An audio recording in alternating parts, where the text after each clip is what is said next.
మాంగళ్య shopping mall ఆర్సీపురంలో Ambedkar statue ఎదురుగా July 12న రాశి ఖన్నా చేతుల మీదుగా గ్రాండ్ ఓపెనింగ్. విశాఖలో భూకంపం సంభవించింది. ఇవాళ తెల్లవారుజామున పలుచోట్ల భూమి కంపించింది. మంగమారిపేట, మధువాడ, జగదాంబ సహా పలు ప్రాంతాలలో భూ ప్రకంపనలు వచ్చాయి. భూకంప తీవ్రత రిక్టర్ స్కేల్పై 4.5గా నమోదైంది.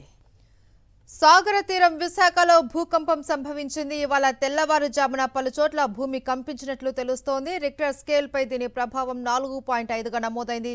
మరిన్ని డీటెయిల్స్ మా ప్రతినిధి అనిల్ అందిస్తారు. Anil, good morning Maheshwari. తెల్లవారుజామునే విశాఖలో భూమి ప్రకంపనలు నెలకొన్నాయి. ముఖ్యంగా బంగాళాఖాతంలో వచ్చినటువంటి భూకంపం కారణంగా విశాఖలో ఉన్నటువంటి చాలా ప్రాంతాల్లో భూమి కంపించింది. ఇటు Madhurawada, Bangamaripeta, Pedawaltair, east point colony, సాక్షట్ల పొలం, సీతమ్మధార, మాధవవారితో పాటు గాజువాకలో ఉన్నటువంటి పలు ప్రాంతాల్లో భూమి కంపించడంతో ప్రజలు ఒకసారిగా భయభ్రాంతులకు గురయ్యారు. ముఖ్యంగా సీతమ్మధారలో భూ ప్రకంపనలు వచ్చినటువంటి వీడియో కూడా వచ్చింది. అయితే పెద్దగా తీవ్రత లేకపోవడంతో ప్రాణ నష్టం కానీ ఆస్తి నష్టం కానీ ఎక్కడ ఏమీ జరగలేదు. ఇప్పటికే నేషనల్ సెంటర్ ఫర్ సెస్మాలజీ భూకంప తీవ్రతకు సంబంధించినటువంటి ఫుటేజ్ ని కూడా విడుదల చేసింది. భూకంప కేంద్రాన్ని బంగాళాఖాతంలో గుర్తించడం జరిగింది. దాదాపు 10 కిలోమీటర్ల లోతులో వచ్చినట్టుగా తెలుస్తా ఉంది. అయితే ఆ ట్రిమర్స్ అన్ని కూడా విశాఖ నగరంలో ఉన్నటువంటి చాలా ప్రాంతాల్లో కనిపించాయి.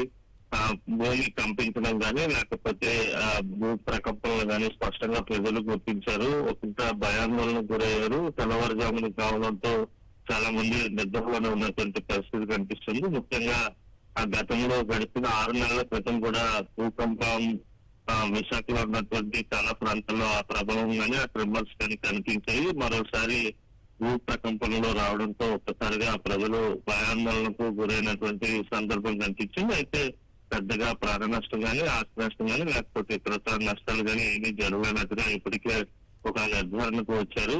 ఎన్సిఎస్ కూడా దీనిపై ప్రకటన కూడా విడుదల చేసింది. రిక్టర్ స్కేల్ పై 4.5గా దాని తీవ్రతను నమోదైంది.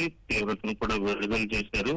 మొత్తంగా చూస్తే తెల్లవారుజామున వచ్చినటువంటి భూ ప్రకంపనలో కొంత ఆందోళనకు గురి చేసే Maheshwari. Right, thank you Anil. మరిన్ని అప్డేట్స్ కోసం ఛానల్ ను సబ్స్క్రైబ్ చేయండి. నోటిఫికేషన్స్ కోసం బెల్ ఐకాన్ పై క్లిక్ చేయండి.